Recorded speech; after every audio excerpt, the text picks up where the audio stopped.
ನಮಸ್ಕಾರ ನಮ್ಮ ವೀಕ್ಷಕರಿಗೆ, ನಮ್ಮ ಚಾನಲ್ ವೀಕ್ಷಕರಿಗೆಲ್ಲ ಸ್ವಾಗತ. ನಿಮ್ಗೆ ಗೊತ್ತಿರ್ಬೋದು ಕ್ಯಾಪ್ಸಿಕಮ್ ಕೃಷಿನಲ್ಲಿ ಮತ್ತು ಕುಂಬಳಕಾಯಿ ನಮ್ಮ ಚಾನಲ್ನಲ್ಲಿ ಫಸ್ಟ್ 2000 ಸಬ್ಸ್ಕ್ರೈಬರ್ಸ್ ನಮ್ಮ ಚಾನಲಲ್ಲಿ ಇರಬೇಕಾದ್ರೆ ಕುಂಬಳಕಾಯಿ ವಿಡಿಯೋ ಬಗ್ಗೆ ಮಾಹಿತಿ ಕೊಟ್ಟಿದ್ದರು. ಆದರೆ ಈಗ ಹತ್ತಿರ 40,000 ಸಬ್ಸ್ಕ್ರೈಬರ್ಸ್ ಹತ್ರ ಬಂದಿದೆ ನಿಮ್ಮೆಲ್ಲ ಸಹಕಾರದಿಂದ. ಇವತ್ತು ಅದೇ ಫಾರ್ಮರು ಯಶಸ್ವಿಯಾಗಿ ಮೂಲಂಗಿ ಕೃಷಿ ಮಾಡಿದೆ. ಮೂಲಂಗಿ ಕೃಷಿ ಬಗ್ಗೆ ನಿಮ್ಗೆ ಗೊತ್ತಿರ್ಬೋದು, ಅದರಲ್ಲಿ ಹುಳು ಕಾಟ ತುಂಬ ಜಾಸ್ತಿ ಅಲ್ಲ, ತುಂಬ ಓವರ್ ಕಾಟ. ಆ ಹುಳು ಕಾಟನ ಒಂದು ಮಾಡಿಕೊಂಡ್ರೆ 100% ಸಕ್ಸಸ್ ಆಗುತ್ತೆ ಫಾರ್ಮುಲಾ ಅಂತಲೇ ಹೇಳ್ಬೋದು. ಅದು ಯಾವ ರೀತಿ ಮಾಡಿದ್ದಾರೆ ಮತ್ತು ಮೂಲಂಗಿ ಕೃಷಿನಲ್ಲಿ ಅವರ ಅನುಭವಗಳನ್ನೆಲ್ಲ ಹೇಳ್ಕೊಂತಾರೆ. ಸರ್ ನಮಸ್ತೆ ಸರ್, ನಿಮ್ಮ ಪರಿಚಯ ಹೊಸ ರೈತ ಕೃಷಿಗೆ ವ್ಯೂವರ್ಸ್ಗೆ ಇದ್ರೆ ಹೇಳ್ಬಿಡಿ ಸರ್. ಪರಿಚಯ ನಮ್ಮದು ಶ್ರೀನಿವಾಸ ಮೂರ್ತಿ ವೆಂಕಟರಮಣಪ್ಪ ಅಂತ, ಎಳೆಸಂದ್ರ, ಮಾಲೂರು ತಾಲೂಕು, ಮಾಸ್ತಿ ಹೋಬಳಿ, ಕೋಲಾರ ಡಿಸ್ಟಿಕ್. ಸರ್, ಈಗ ಮೂಲಂಗಿ ಕೃಷಿನಲ್ಲಿ ಬನ್ನಿ ಸರ್. ನಿಮ್ಮ ಕೈಲಿ ಒಂದ್ಸಲ ತೋರಿಸ್ಬಿಡಿ ಸರ್ ಮೂಲಂಗಿ ಇದೆ ಅಂತ. ನೋಡಿ, ನಮ್ಮ ವೀಕ್ಷಕರು ಗಮನಿಸಿ, ಮೂಲಂಗಿ ಕೃಷಿನಲ್ಲಿ ಇದು ನಂಬರ್ 1 ಕ್ವಾಲಿಟಿ ಅಂತಲೇ ಹೇಳ್ಬೋದು. ಯಾಕೆಂದರೆ ಕ್ಲಿಯರ್ ಆಗಿರಬೇಕು, ಮತ್ತು ಯೂನಿಫಾರ್ಮ್ ಸೈಜಲ್ಲಿ ಇರಬೇಕು. ಒಂದು ದಪ್ಪ ಒಂದು ಸಣ್ಣ ಆ ಥರ ಇರಬಾರ್ದು. ಲೆಂತು ಇದೆ, ಮತ್ತು ಮೇಯ್ನು ಆ ಹುಳು ಇರಬಾರ್ದು. ಅದರಲ್ಲಿ ಕಪ್ಪಗೆ ಡಾರ್ಕಲ್ಲಿ ನಿಮಗೆ ಪಿಕ್ಚರ್ ತೋರಿಸ್ತೀನಿ ಅದು ಯಾವ ರೀತಿ ಇರುತ್ತೆ ಅಂತ. ಸರ್, ಇದು ವೆರೈಟಿ ಯಾವುದು ಸೆಲೆಕ್ಟ್ ಮಾಡ್ಕೊಂಡಿದ್ದೀರಾ ಸರ್? 726 KTS ಅಲ್ಲಿ 726 ಅಂತ. ಸರ್, ಇದು ಎಷ್ಟು ಪ್ರದೇಶದಲ್ಲಿ ಹಾಕಿದ್ದೀರಾ? ಎಷ್ಟು ದಿನ ಆಗಿದೆ ಈಗ? ಸರ್, ನಾವು ಹಾಕಿದ್ದು ಸರ್ 1.5 ಎಕರೆ ಬೈದು ಬರುತ್ತೆ. ಚಿಕ್ಕಮ್ಮ ಒಂದು 5 kg ಎಲ್ಲ ಚೆಲ್ಲಿದೆ ನಾನು. ಇನ್ನೆಲ್ಲ ಸ್ಟಾರ್ಟ್ ಆಗ್ಬಿಡುತ್ತಿದೆ ಸರ್ ಎಲ್ಲಾನು. ಅದೇ ಈಗ ಆಲ್ಮೋಸ್ಟ್ ಬಂದಿದೆ. ಇಷ್ಟು ಮಾತ್ರ ಎಷ್ಟು % ಬಂದಿದೆ ಸರ್ ತೋಟದಲ್ಲಿ? ಸರ್, ಈಗ ಎಲ್ಲ ಬಂದ್ಬಿಡುತ್ತೆ ಸರ್. ಆಲ್ಮೋಸ್ಟ್ ಒಂದು 80% ಸ್ಟಾರ್ಟ್ ಆಗ್ಬಿಟ್ಟಿದೆ. ಎಷ್ಟು ದಿನ ಆಗಿದೆ ಸರ್? ಸರ್, ಇದಕ್ಕೆ 40 ದಿವಸ 35 ದಿವಸ ಆಗಿದೆ ಸರ್. ಇದಕ್ಕೆ ಬರೀ ಒಂದು ತಿಂಗಳ ಮೇಲೆ 5 ದಿನ ಅಷ್ಟೇ. ತಿಂಗಳ ಮೇಲೆ 5 ದಿವಸ ಮಾತ್ರ ಆಗಿದೆ. ಇದಕ್ಕೆ ಫಾಸ್ಟ್ ಗ್ರೋತ್ ಅಲ್ವಾ? ಫಾಸ್ಟ್ ಗ್ರೋತ್, ತುಂಬಾ ಫಾಸ್ಟ್. 5-6 ದಿವಸ ಮೊಳಕೆ ಬರುತ್ತೆ, ಒಂದು ತಿಂಗಳೊಳಗಡೆ ಒಂದು ತಿಂಗಳಿಗೆ ಬಂದ್ಬಿಡುತ್ತೆ. ಅದ್ಭುತ ಸರ್. ಇಷ್ಟು ಫಾಸ್ಟ್ ಆಗಿ ಗ್ರೋತ್ ಆಗೋದು ಯಾವ್ದು ಇಲ್ಲ ಅನ್ಕೊಂತೀನಿ. ಹೌದೌದು, ಸೊಪ್ಪುಗಳಾಗುತ್ತೆ ಗಡ್ಡೆನಲ್ಲಿ. ಗಡ್ಡೆನಲ್ಲಿ ಯಾವ್ದು ಬರಲ್ಲ ಸರ್, ಮುಳ್ಳಂಗಿ ಬಿಟ್ರೆ ಯಾವ್ದು ಬರುತ್ತಿಲ್ಲ ಇದರಲ್ಲಿ ಆಕ್ಚುಲಿ. ಸರ್, ಮೇಯ್ನ್ ಇದರಲ್ಲಿ ನಮಗೆ ಅಂದ್ರೆ ಇದನ್ನ ಬೆಳೆ ಮಾಡೋದಕ್ಕೆ ಮಣ್ಣಿಗೆ ಏನಾದ್ರು ಯಥೇಚ್ಛವಾಗಿ ಗೊಬ್ಬರಗಳು ಏನಾದ್ರು ಕೊಡ್ಬೇಕಾ? ಇಲ್ಲ ಸರ್, ನಾವು ಆಕ್ಚುಲಿ ಸ್ಟಾರ್ಟಿಂಗ್ ಅಲ್ಲಿ ಗೊಬ್ಬರ ಕೊಟ್ಟಿದ್ದೀನಿ. ಈಗ ಮತ್ತೆ ಮೊಳಕೆ ಬಂದ್ಮೇಲೆ ಸ್ವಲ್ಪ 15 ಇಲ್ಲ 16 ಆ ತರ ಗೊಬ್ಬರ ಕೊಡ್ಬೇಕು. ಈ ಸ್ವಲ್ಪ ಹುಳು ಕಾಟ ಜಾಸ್ತಿ ಇದೆ. ಇದಕ್ಕೆ ಹುಳು ಕಾಟಕ್ಕೆ ಸ್ವಲ್ಪ ಔಷಧಿಗಳು ಕೊಟ್ಕೊಂಡ್ರೆ ಔಷಧಿಗಳು ಕೊಟ್ಕೊಂಡ್ರೆ ಕಂಟ್ರೋಲ್ ಬರುತ್ತೆ. ನಾವು ಔಷಧಿಗಳೆಲ್ಲ ಕೊಟ್ಟಿದ್ದೀನಿ ನಾನು ಆಕ್ಚುಲಿ. ಈಗ ಸರ್, ಅದು ಆಮೇಲೆ ಹೋಗೋಣ. ಪ್ರಾರಂಭದಲ್ಲಿ ಸರ್, 1 ಎಕರೆಗೆ ಎಷ್ಟು ಪ್ಯಾಕೆಟ್, ಎಷ್ಟು ಕೆಜಿ ಬೀಜ ಸರ್? 1 ಎಕರೆಗೆ ಬಂದು 4 kg ಚೆಲ್ಲಬೇಕು ಸರ್. ಕೆಜಿ ಏನಿದೆ ಸರ್? ಸರ್, 2800 ಇಂದ 900 ರೂಪಾಯಿ ಈಗ ಆಗಿದೆ. 2800 ಇತ್ತು, ಈಗ 900 ರೂಪಾಯಿ. 3,000 ರೂಪಾಯಿ. 3,000 ರೂಪಾಯಿ ಆಗಿದೆ ಆಕ್ಚುಲಿ. ಅದೇ ನಿಮ್ಗೆ 15,000 ರೂಪಾಯಿ 1 kg ಬರುತ್ತೆ ಸರ್. ಬರುತ್ತೆ. ನಾನು ಮುಂಚೆ ಇದು ಕಡಿಮೆ ಬೀಜದ ಬಂಡವಾಳ ಅನ್ಕೊಂಡಿದ್ದೆ ಸರ್. ಇಲ್ಲ ಸರ್, ರೇಟ್ ಆಗಿದೆ ಬೀಜ ಎಲ್ಲ. ಇದು KTS ರೇಟ್ ಜಾಸ್ತಿ. ಮೊದ್ಲಿತ್ತು 300 ರೂಪಾಯಿ kg ಸಿಗ್ತಾ ಇತ್ತು. ಅದು ಕೆಜಿ 300 ರೂಪಾಯಿ ಸಿಗ್ತಾ ಇತ್ತು. ಈಗ 1 kg ಬಂದು 3,000 ಹತ್ರ ಆಗಿದೆ. 2,800 ಇಂದ 900 ರೂಪಾಯಿ. ಇಳುವರಿ ಅದಕ್ಕೆ ತಕ್ಕಂಗೆ ಈಗ ಹೈಬ್ರಿಡ್ ಚೆನ್ನಾಗಿದೆ. ಬರುತ್ತೆ ಸರ್, ಒಳ್ಳೆ ಇಳುವರಿ ಬರುತ್ತೆ, ಲೆಂತ್ ಬರುತ್ತೆ, ಕ್ವಾಲಿಟಿ ಎಲ್ಲ ಚೆನ್ನಾಗಿ ಬರುತ್ತೆ. ಸರ್, ಈಗ ಚೆನ್ನಾಗಿ ಬಂದ್ರೆ ಇಷ್ಟು ಮಾತ್ರ ಬಂದ್ರೆ ಸರ್ ಎಷ್ಟು ಮೂಟೆ ತಗೋಬಹುದು ಸರ್ ಎಕರೆಗೆ ಇಳುವರಿ?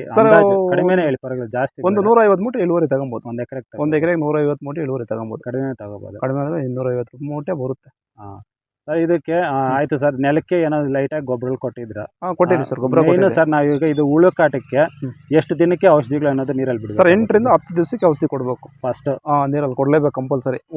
ನಾವು ಮೊಳಕೆ ಬಂದರೆ 12 ದಿವಸ ಒಳಗಡೆ ಗೊಬ್ಬರ ಕೊಡಬೇಕಾಯ್ತು. ಇದು ಔಷಧಿ ಕೊಡಬೇಕು ಭೂಮಿಗೆ. ಫಸ್ಟ್ ಯಾವ್ದು ಅಪ್ಲಿಕೇಶನ್ ಮಾಡೋದು ಸರ್ ನಿಮ್ಮ ಮಣ್ಣಿಗೆ ಔಷಧಿ? ಸರ್, ಅದು ಮರ್ತಿದ್ದೀನಿ. ಅದೇ ಡಿಫ್ರೆಂಟ್ ಆಗಿ ಕೊಡ್ಬೇಕು ಸರ್. ಅದಕ್ಕೆ ಎಷ್ಟು ಸಲ ಕೊಡ್ಬೇಕು ಸರ್ ಅದನ್ನ? ಸರ್, ಒಂದು 4 ಸಾರಿ ಕೊಡಬೇಕು. 4 ಸಲ ಅದೇ ಕೊಡೋದು ಅಥವಾ ಇಲ್ಲ, ಚೇಂಜ್ ಮಾಡಿ ಕೊಡ್ತಾ ಇರ್ಬೇಕು. 4 ಸಾರಿನೂ ಚೇಂಜ್ ಮಾಡಿ ಕೊಡ್ಬೇಕು. 4 ಸಾರಿ ಕೊಟ್ಟರೆ ಸಾಕು. ಮೊಳತ ಮೇಲೆ ಸರ್ ಗೊಬ್ಬರಗಳು ಏನಾದ್ರು ಕೊಡ್ಬೇಕು? ಮೊಳತ ಮೇಲೆ ಸರ್ 15 ಕೊಟ್ಟಿದ್ದೀನಿ. ಇಲ್ಲ 16 ಕೊಡ್ಬೋದು. ಎಷ್ಟು? ಒಂದು ಸಲನೇ? ಒಂದು ಸಲ ಕೊಟ್ಟರೆ ಸಾಕು. ಮೊಳತ ಮೇಲೆ 1 ಸಾರಿ ಕೊಟ್ಟರೆ ಸಾಕು. ಅದೇ ಮೊಳತ ಮೇಲೆ ನಿಮಗೆ 20-25 ದಿವಸದಲ್ಲಿ ಬಂದ್ಬಿಡುತ್ತೆ ಅಂದ್ರೆ 1 ಸಲ ಕೊಟ್ಟರೆ ಸಾಕು ಸರ್. 1 ಸಾರಿ ಕೊಟ್ಟರೆ, ಯಾಕಂದ್ರೆ ಗೊಬ್ಬರ ಕೊಟ್ಟು ಎಳ್ಕೊಳ್ಳೋದಕ್ಕೇನೆ 7-8. ಹೌದೌದು, ನಿಜ ಅದು. ಸರ್, ನೀರುಗಳೆಲ್ಲ ಇದಕ್ಕೆ ಯಥೇಚ್ಛವಾಗಿ ಬಿಡ್ಬೇಕೇನು ಸರ್? ಯಥೇಚ್ಛವಾಗಿ ಏನಿಲ್ಲ ಸರ್, ಸ್ವಲ್ಪ ನೋಡ್ಕೊಂಡು ಬಿಟ್ಕೊಂತ ಇದ್ರೆ ಸಾಕು ಸರ್. ನಾವು ನೋಡ್ತಾ ಇದ್ದೀವಿ ಸ್ಪ್ರಿಂಕ್ಲರ್ ಇರಿಗೇಷನ್ ಮಾಡಿದ್ದೀರಾ? ಹೌದು ಸರ್, ಹೌದು. 1 ಎಕರೆಗೆ ಇದೆ ವೆರೈಟಿ ಯಾವ್ದು sir sprinkler? Sir, Jain sprinkler sir. ಎಕರೆಗೆ ಎಷ್ಟು ಸ್ಪ್ರಿಂಕ್ಲರ್ ಹಾಕಿದೆ ಸರ್? ಎಕರೆಗೆ ಒಂದು 400 ಸ್ಪ್ರಿಂಕ್ಲರ್ ಬರುತ್ತೆ. 380-400 ಬರುತ್ತೆ.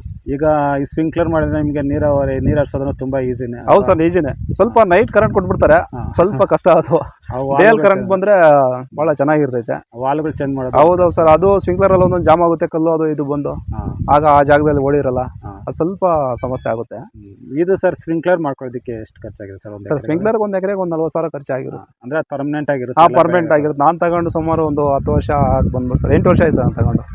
1 ಎಕರೆಗೆ ಸರ್ ಈಗ ಮೂಲಂಗಿ ಬೆಳಿಬೇಕಂದ್ರೆ ಈ ಔಷಧಿಗಳು, ಗೊಬ್ಬರಗಳು, ಬಿತ್ತನೆ ಬೀಜ ಎಲ್ಲ ಸೇರಿ ಯಾವ ಎಷ್ಟು ಖರ್ಚಾಗ್ತದೆ ಸರ್? ಒಂದು 40,000 ರಿಂದ 50,000 ಖರ್ಚು ಬರುತ್ತೆ ಸರ್. ಈಗ 50,000 ಬರುತ್ತೆ ಸರ್, ಬರುತ್ತೆ.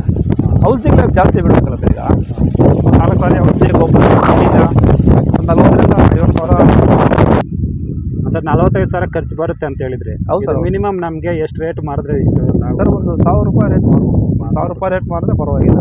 ಅದ್ರ ಒಳಗಡೆ ಬಂದ್ಬಿಟ್ರೆ ಲಾಸೇ. ಒಂದು ಎಕರೆ 1 ಲಕ್ಷಕ್ಕೆ ಹೋದ್ರೆ ನಮ್ಗೆ 50,000 ಕಡೆ 50,000 ಲಾಭ ಬರುತ್ತೆ ಅಷ್ಟೇ.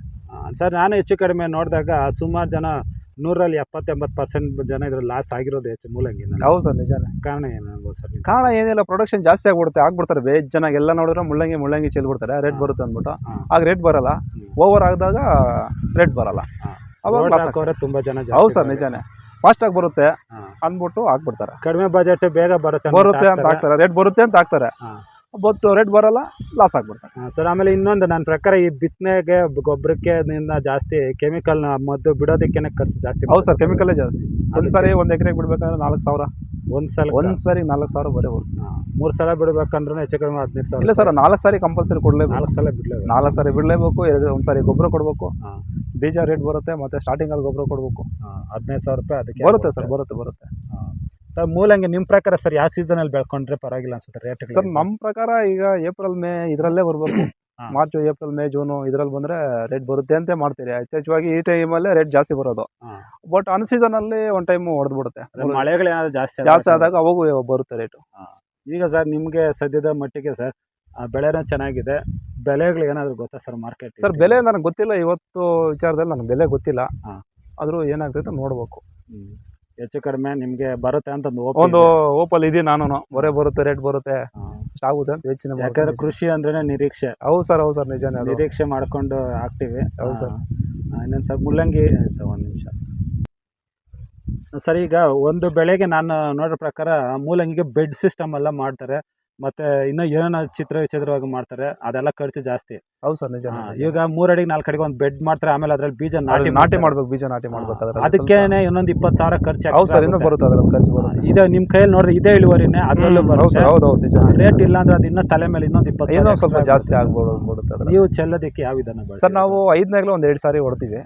5ನೇಗ್ಲು ಹೊಡೆದ್ಬಿಟ್ಟು ರೋಟ್ರ್ ಹೊಡೆದ್ಬಿಟ್ಟು ಆಮೇಲೆ ಬೀಜ ಎಲ್ಲ ಚೆಲ್ಲಿ ಮತ್ತೆ ಕಲ್ಟಿವೇಶನ್ನಲ್ಲಿ ಚೆಲ್ಬಿಡ್ತೀವಿ ಸರ್. ನಾವು ಈಸಿಯಾಗಿ ಮಾಡ್ಬಿಡ್ತೀವಿ ನಾವು. ಆ ಬೆಡ್ ಎಲ್ಲ ಮಾಡಕ್ ಹೋದ್ರೆ ತುಂಬಾ ಖರ್ಚು ಬರುತ್ತೆ. ಹೌದು ಸರ್, ಬೆಡ್ ಮಾಡೋದು ಎಕರೆಗೆ 4-5 ಸಾವಿರ ಬರುತ್ತೆ ಸರ್. ಆಮೇಲೆ ಬೀಜ ಅದೇ ನಾಟಿ ಮಾಡಕ್ಕೆ ಎಕರೆಗೆ ಇಷ್ಟು ಅಂತ ತಗೊಂತಾರೆ ಸರ್ ಅವರು. ಎಕರೆ ಲೆಕ್ಕ, ಆಮೇಲೆ ಪಾಕೆಟ್ ಲೆಕ್ಕ ಎಲ್ಲ ತಗೋ. ಪಾಕೆಟ್ ಲೆಕ್ಕನೆ ಒಂದು ಪಾಕೆಟ್ಗೆ ಇಷ್ಟು ಅಂತ ತಗೊಂತಾರೆ. ಅದೊಂದು 10,000, ಇದೊಂದು 10,000, ಅದ್ರಲ್ಲಿ 20,000 ಎಕ್ಸ್ಟ್ರಾ ಬರುತ್ತೆ. ನಮ್ಗೆ ಯಾವ್ದು ಬೇಡ ಅಂದ್ಬಿಟ್ಟು ನಾವು ಇದ್ರಲ್ಲೇ ಮಾಡಿ. ರೇಟ್ ಇದ್ರೆ ಪರವಾಗಿಲ್ಲ, ಅಂದ್ರೆ ಅದನ್ನ 20,000. ಹೌದು ಸರ್, ಹೌದು 20,000 ಅವಶ್ಯಕತೆ ಇಲ್ಲ ಅಂತ ಅನ್ಕೋತೀನಿ. ಹೌದು ಅವಶ್ಯಕತೆ ಇಲ್ಲ ಸರ್, ಇದರಲ್ಲೇ ಚೆನ್ನಾಗಿ ಬರುತ್ತೆ ಸರ್. ನೋಡಿ ಸರ್ ಹೆಂಗ್ ಬಂದಿದೆ, ಇದಕ್ಕಿಂತ ಹೆಂಗ್ ಸರ್ ಇದಕ್ಕಿಂತ ಬೇಕು ಸರ್. ನೀಟಾಗಿ ಮೂಲಂಗಿ ಕೃಷಿನಲ್ಲಿ ಆದಷ್ಟು ಮಾಹಿತಿ ತಿಳಿಸ್ಕೊಡಿದ್ರೆ ಸರ್. ಇದು ಮೂಲಂಗಿ ನಿಮಗೆ ರೇಟ್ ಸಿಗಲಿ ಮತ್ತು ಇನ್ನಷ್ಟು ಕೃಷಿಗೆ ಉತ್ತೇಜನ ಸಿಗಲಿ ಅಂತ ಮಾಹಿತಿ ತಿಳಿಸ್ಕೊಡೋದಕ್ಕೆ ನಮ್ಮ ವೀಕ್ಷಕರಿಂದ ಧನ್ಯವಾದಗಳು ಸರ್. ನಮಸ್ಕಾರ. Thank you sir.